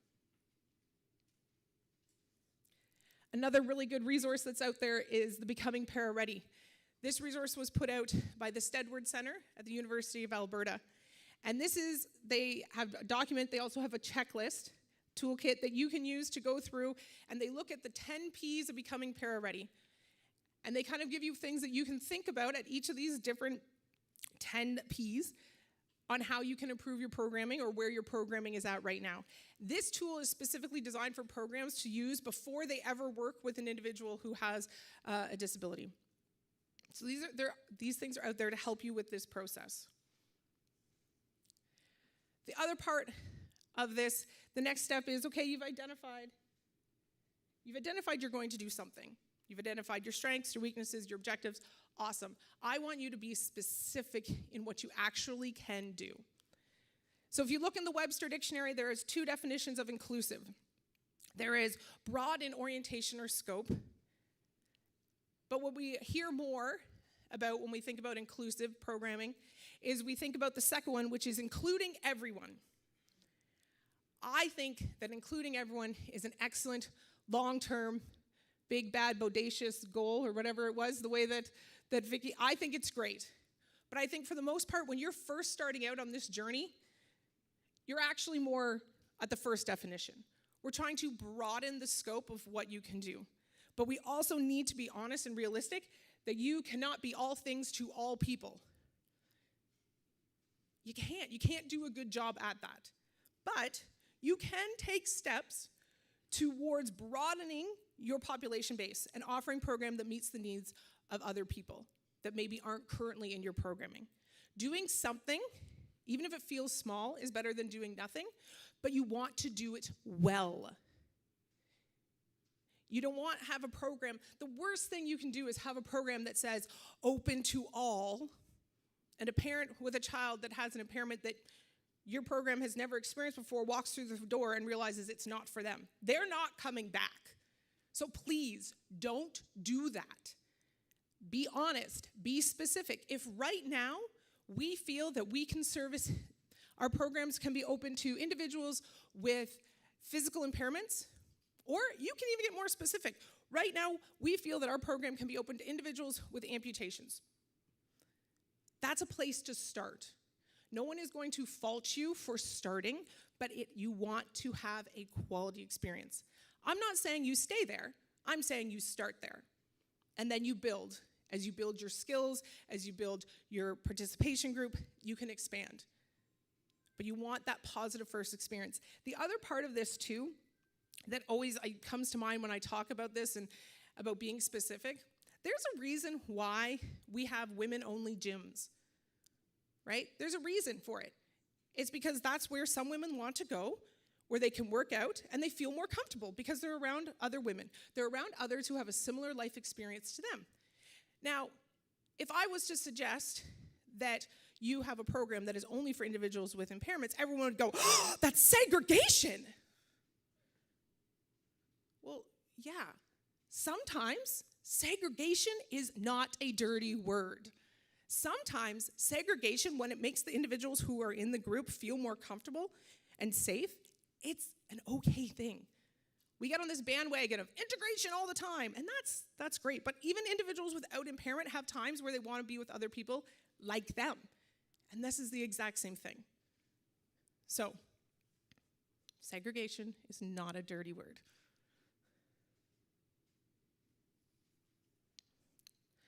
So when we're going through this and you're now saying, okay, we want these activities, we're going to open up, we're going to bring individuals with impairments in, whatever group that is, one thing I want to very much caution you is to stay true to the core objectives of your activity or your programming. Sometimes we do something, we over-adapt our programming, and we tell people that we're going to do activity A, and then we adapt it so much that it is no longer even recognizable as activity A. That is setting people up for disappointment. If you have a parent who has recognized that they're coming because they want their kid to take part in a basketball program, and they show up and there's not a basketball in sight, or there's not two teams playing, or there's no goal, then you've fundamentally changed what basketball is. You can adapt an activity, but don't over-adapt it. For example, we have hockey, the definition of hockey, the core of hockey, two opposing teams using a stick to propel a ball or disc into a goal. So as long as you have kind of those fundamentals, there's two teams, they use sticks, and there's a goal. You have hockey. You can change the size, you can change the size of the court, the number of people who are playing. There's many ways you can adapt it, but you gotta hold on to the core of the activity, or you're not actually offering the programming that you say you are. Basketball, a game between two teams. Who scores by tossing an inflated ball into a raised goal? Raise the net, lower the net, make the court bigger, make the court smaller. You're still gonna have two teams, but just don't over-adapt our programming. Sometimes we get too gung-ho to bring everyone in and we lose what the program is actually about.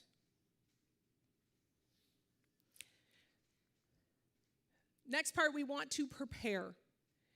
And as identified in those by the CDPP, there's the three areas you're going to prepare. You need to prepare for the social. And again, like I said earlier, that's everyone. That is your program leaders, that is your board of directors, that is your other participants and family members. You need everyone on board that you're making this program change and what the goals of it are. And you do need to get educated. And there's resources out there that can help you do this. If you're looking particularly at sport, there's the Coaching Athletes with a Disability program. I'm going to preface, it is not my favorite e-module that's out there, but they are making changes and it's going to get better. There is the Special Olympics, has an entire webpage about solearn.ca, all these resources if you're working with individuals with intellectual impairments. Of course, there is the Parasport Ontario and their website and their resource hub. There is lots of places to get more education. I'm just asking you to start. I am not asking you to be an expert. Let me preface this. I'm not expecting you to know everything about every impairment that's ever been. Our Canadian government recognizes 10 impairment groups, and then underneath of each of those 10 is probably another 100 diagnoses each. So I'm not asking you to be an expert. I'm just asking you to start the process of learning. And especially if you're saying that you're working with this one group, you want to have a good base, solid base of information on that one group. You're also looking at the physical. You're going to look and do that accessibility audit on your buildings and see where the barriers are and where they're not. And you know what? Changing physical barriers can be a process, and it can be expensive and all of those things. So if there is a part of your facility that may not be, right up to code accessible, just admit it. Just say it and tell people, yep, we've got one accessible bathroom. It is down the hall and around the block and 3 doors down, but it's there. And let people know these things. And then work towards making change. You're also going to look at your programming and make sure your programming is prepared for the people that you said you're going to bring in to it. Whatever those minor adaptions is what we're looking for to bring people into our programming. So now you've decided what you're going to do, you've gotten prepared, now you need to tell people about it. And in Parasport or adaptive physical activity, we tend to promote to the converted. So we tend to target our advertisement to individuals with impairments. That's actually not how people with impairments hear about sport. In part of my PhD research, I asked people, how did you get involved in sport? And only one participant told me that they were actively looking for a sports program. All of the rest found out about the sports program from somebody else who they trusted. They heard about it from a friend, a family member, a medical professional, who happened to see a poster somewhere and say, hey, this program might be for you. And that's how they got involved. So when we are promoting our programs, we need everyone to know that our programs are open and accessible to whatever groups that we've identified. You need all of your current participants knowing. You need all their parents knowing. You need your board members knowing. You need your facility where you are renting space to know, because that is how you're going to reach the group you actually want. The wider spread the net is, the more likely people are to hear about your programming. So now you're ready to go. You've got people signed up. Everything's great. Now we need to expect the unexpected. You can prepare as much as you want. You can think that you've got this thing down and something is going to happen to shake that. And that's okay. You cannot be perfectly prepared for every situation, but you do need to be flexible. You do need to be humble and honest. If someone comes into your program and they're ready to go, it's much better for you to say, you know, right now, I'm not sure how we can make this work for you, but give me time, I'll find out. Or right now, you're gonna have to come back maybe even next session because I need more time to figure this out.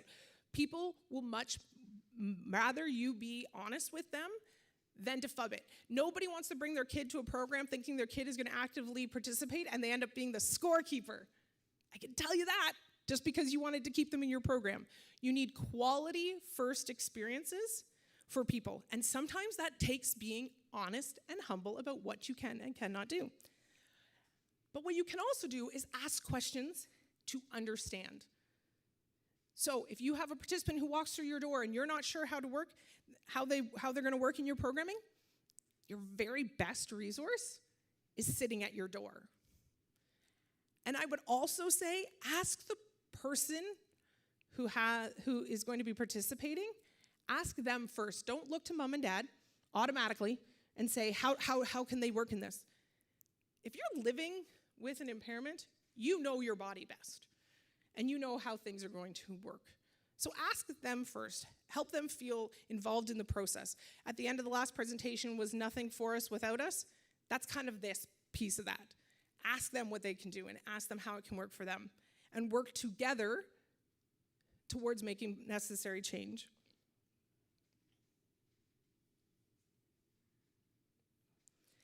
So you've asked the person, you're not quite sure what to do next. Ask for help. There are many organizations out there and people who have done this before you, and we don't need to live in a vacuum, and you also don't need to reinvent the wheel. You can ask for other people, and we have those resources. Look around this room. There are many, many people in this room that you can ask if you have questions about how do we make this work. You can build partnerships. If you identify that your program is going to work for individuals that have an intellectual impairment, and you have someone with a physical impairment who contacts your program, it's okay to say, I don't think that this is for you, but the next part you need to be able to say is, but this is who you can talk to instead. This is a group in our community who offers this and has more expertise in this than us. Partner with those around you and know what is available. Parasport Ontario has an amazing resource hub that can help you help them find those connections if it's not going to work for them in your programming. There's also disability organizations and rehabilitation centers where there are experts who can help you. If you have someone who's walked through the door with an impairment that you've never had experience with before, that's okay. Stop, reach out, and ask the questions. The answers are out there.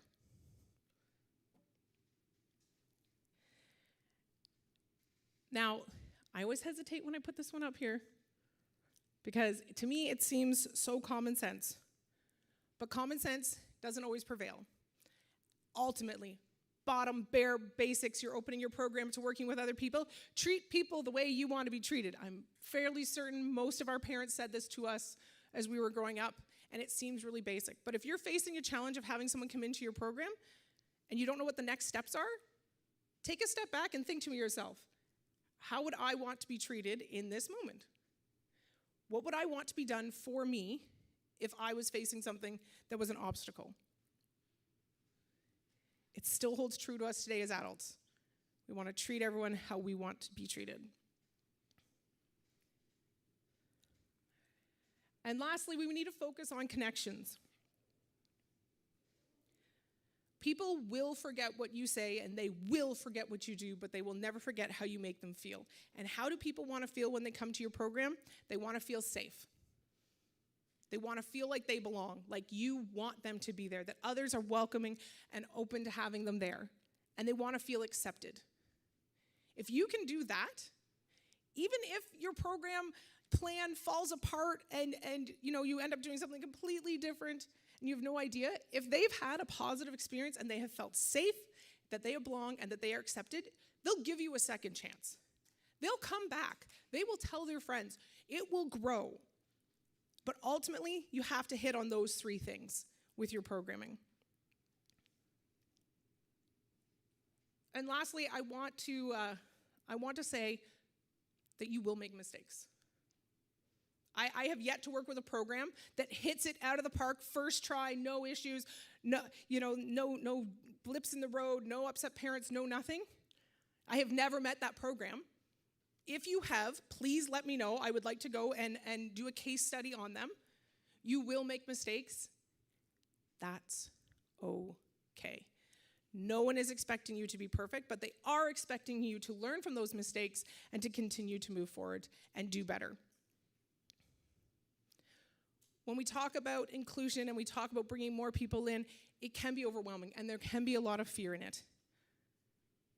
But if you hold on to some basic steps, really core ideas, treating people how you want to be treated, make sure they feel safe and that they belong and accepted, you can be successful in opening your programs up to more people. And ultimately, at the end of the day, the more people who participate, the better we all are. Thank you.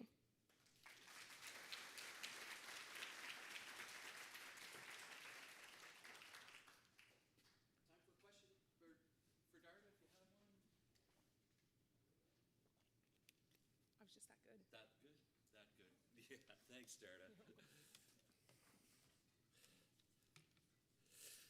Thanks again, Darda. I really like what you talked about, segregation and dirty word. Everybody's leaning into this bad language today. But you're so right. And we really do have an advantage as people with disabilities because they're not mutually exclusive, that being integration and segregation. We can do both. We have a little known but very successful amputee hockey team that has represented our country around the world. But these guys play in house leagues and probably some beer leagues too, so that they can do both in their community but also come together in their other community to play. So I talked about the passion and the excellence that you would experience this morning and throughout the day. Challenge. I like the challenges that have been put to you too. And that continues with our next presenter. If you are following along on your program, that next presenter was to be Unstoppable Tracy. And she can't be with us, but she's in the hospital managing an infection that's related to being an amputee, but wanted to be here so badly that she said if we could pick her up at West Park in Toronto this morning with her IV bag, she would do her best to get a day pass to come down here. So we respectfully told our friend Tracy, you're in the hospital for a reason. Stay there. And we are very fortunate to bring more excellence to the day through Donna Harrington from the Harrington Group here in Niagara. And some of you would know her. I would leave it to her to talk about the committee that she chairs. I'm sure she will. But through her business, the Harrington Group, together with her passionate team of experts, she works to make the world a better place by educating, implementing, and communicating the need for accessibility, awareness, and change. As someone living with a disability, she ensures that her entire team understands and appreciates the realities of lived experiences of those living with disabilities. And that's all about better serving her clients and our community here in Niagara. So she's here to talk about just that community, the one we all live in, Niagara, and what we can do to facilitate change. Donna Harrington.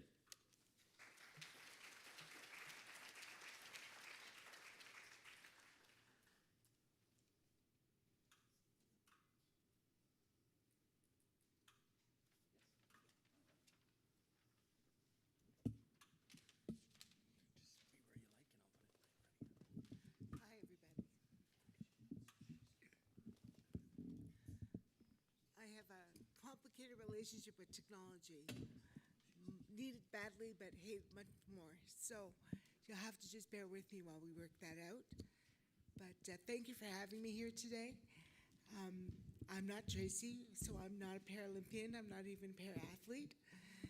When I was growing up, there was no option for inclusion where I grew up. So I never had the opportunity to participate in sport or most recreation. I had to create my own. So I wanted today to talk about inclusion and how we can ensure we're creating inclusive programs in our community. First, we have to talk about who we are as a community in Canada. And as we know from our last census, 22% of the population, or 1 in 5 people, have some sort of disability in our communities. That's 6.2 million people in Canada. That's not a special interest group. That's not a small pocket of people. That is equal to Manitoba, Saskatchewan, and Alberta populations combined. If we look at it in terms of part of our community, part of our country would be all people with disabilities. And in Niagara, that means over 90,000 people with disabilities exist. Also from here, we know that the prevalence of disability is different across age groups. We have 13% of youth identifying as having a disability, 20% of working age people identifying as having a disability, and 38% identifying as a senior with a disability. And those disabilities, Darda mentioned the 10 groups, but we have pain, flexibility, mobility, and mental health as being the most prevalent in our communities. I'm not going to talk a lot about the AODA, so this is not a workshop on the AODA, but I think it's important that we do address it. In that the AODA has established accessibility standards to be implemented across the province so that we have accessibility by 2025. That means that 2025 is an end date, or a completion date for accessibility, and that legislation defines disability for the first time for the province of Ontario. Also important to note is that we have the Ontario Human Rights Code, which does impact our ability to provide programs and services throughout our province. The AODA looks at 5 standards: customer service, information and communication, employment, transportation, and design of public spaces, all of which impact sport and recreation from all multiple levels. Equity in sport is what I'm here to talk about here today, but we have to start with equality. Equality levels creates a playing field for everybody to participate, but equity levels that playing field so that people can access what they want. It's not about everyone getting the same thing. It's about everyone getting what they need to improve their situation. So we have to move beyond equality and equity and the lovely equity committees that are now being established and look at social justice. How are we creating socially just programs and services in our community?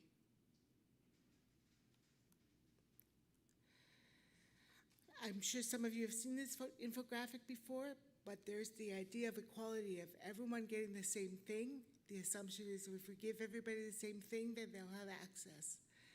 Equity says we give people specialized support so that they can participate, so that we level the playing field. But social justice says we remove the barrier, the systemic barrier that exists in our community, so that there are no barriers to participation.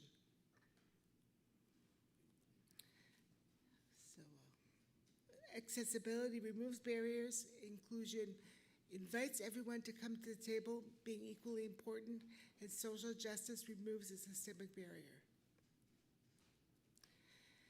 One of the things that I found in my research for today's presentation was the 7 pillars of inclusion in sport. This has been developed by Peter Downs of the Inclusion Club in Australia, and I thought this would be a really good thing to review with you today. First, we have to provide access. Darda mentioned that in her presentation, but how do participants feel coming to your club or your sport? How it happens from the beginning of their involvement to the actual playing of the sport. It's about the environment and the culture. Access includes not only the physical environment, which we'll talk about a little bit later, but also about whether we're creating a welcoming environment and whether we're prepared to do so. It also includes attitude. It's one thing to have a positive attitude and say that we think inclusion is important, but how are we demonstrating that attitude with making real change, taking real action? Is there support at all levels of our organizations for inclusion? Is that support demonstrated with measurable mechanisms and funding? Choice is about finding out what people want to do and how they want to be involved. It's part and parcel of inclusion. It's a friend of inclusion, but it offers lots of if you offer lots of options, more diverse people will participate in your programming. Partnerships, Darda talked about partnerships a lot. Partnerships looks at how individuals and organizational relationships exist in your organization and how effective they are. It can be very simple. It can be a handshake, it can be a conversation, or it can be a formalized agreement between two parties. But the partnerships are what creates inclusion in sport and recreation. How are we communicating what's available?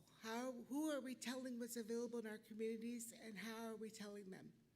Are we using a variety of accessible formats for communication? So we go back to our legislative frameworks and realize that we have to ensure that we're using accessible ways of communication with our community, not just what we've always done. Are we reaching the audience we intend? And policy and practice holds you accountable for what you're doing. So have we got policies in place that say inclusion is important, this is how we're going to do it, this is what it means to us, and these are the mechanisms we use to make sure that we are following through on our policies. It's not enough to have a policy statement or a commitment to accessibility statement. You have to follow through with the mechanisms involved with ensuring that that becomes a reality. Opportunity is similar to choice, but it talks about what people want to do. You may have an excellent program, but if it's in an inaccessible location, the opportunity doesn't exist.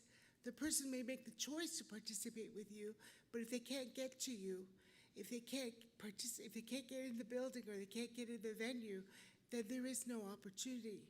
So choice and opportunity work hand in hand, and physical environment matters as much as welcoming environment.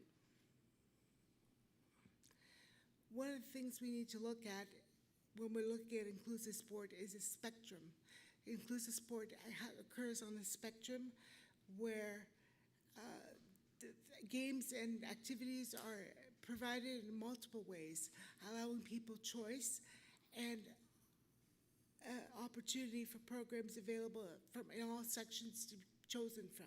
So if you're a person with a disability, you should be able to go to all these areas in the inclusion spectrum and choose whether or not you want to participate. For example, you can have a program where there are no modifications, such as a person with a developmental disability participating with the swim club. There's no need for modification, but they are able to participate at the same level as anyone else. Minor modification, if you're say you're a 10-pin bowler, you might need a rail to balance yourself in order to participate. So there's a small modification or minor modification required. A major modification would be if you're in a track meet and you are a person who does seated shot put, and you compete with other people who do seated shot put, but it's integrated opportunity. You also have athletes without disabilities participating. That would be a major modification to participate in that event. Primarily for people with disabilities, so this is a type of event where the person may be on a basketball team and they have other people without disabilities who also participate, but primarily the sport exists for persons with disability. Only for people with disabilities, often Parasport Ontario competitions are a good example of that. So there's a competition between people with disabilities, and it only involves them in the process. And there's not playing role. Can people be coaches? Can people be board members? Can people be trainers? Can they be water providers? How else can people participate? What we want to see in the inclusion spectrum is that there are opportunities at all levels of these of the spectrum so that people can participate. Oop, wrong way. I leave you with a tool. One of the things you can do is you can assess whether or not your program is on the inclusion spectrum. So the first part is, what activity do you already offer? What activities do you offer in each of these categories? And what could you offer? If you follow this worksheet, this could help you in determining how inclusive your programs are. And I went really fast because I'm a fast talker. Well, that's what happens when you're a person with disability and you're the only person with disability in the room, not this room. But you learn to talk fast because if you've got their attention, you have to move. Anyway, I'm open to questions or comments.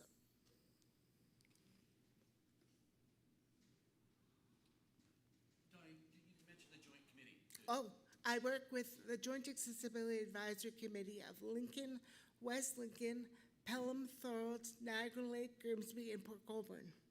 So 7 municipalities work together on ensuring AOJ compliance. And now our focus is we're all compliant with the legislative framework. We want to move beyond that now and look at how we're being truly inclusive and truly accessible. Great. Thank you. All right.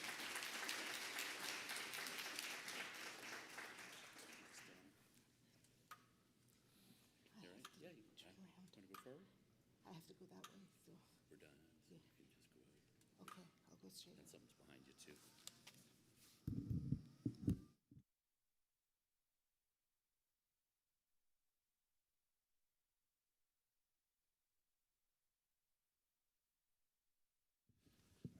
Perfect. No, it's good.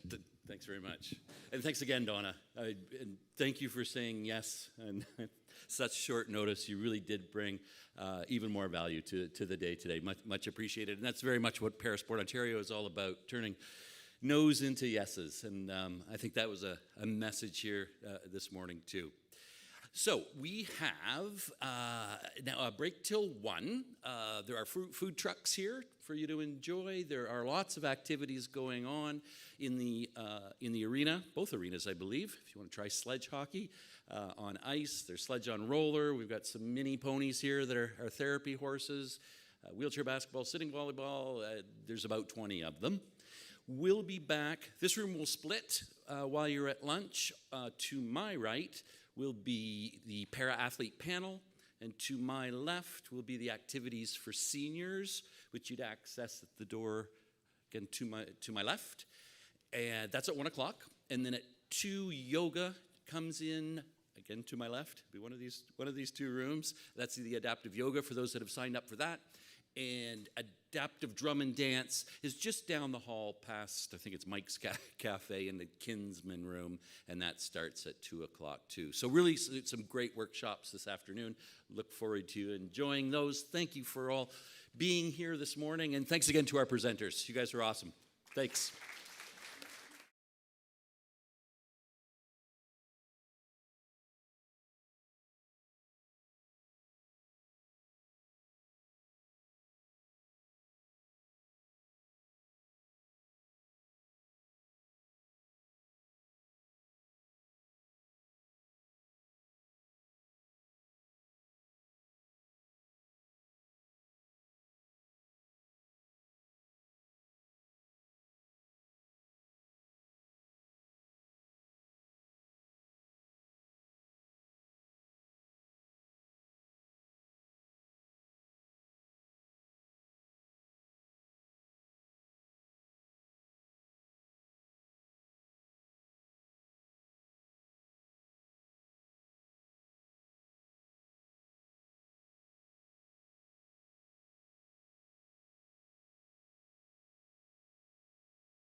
It really is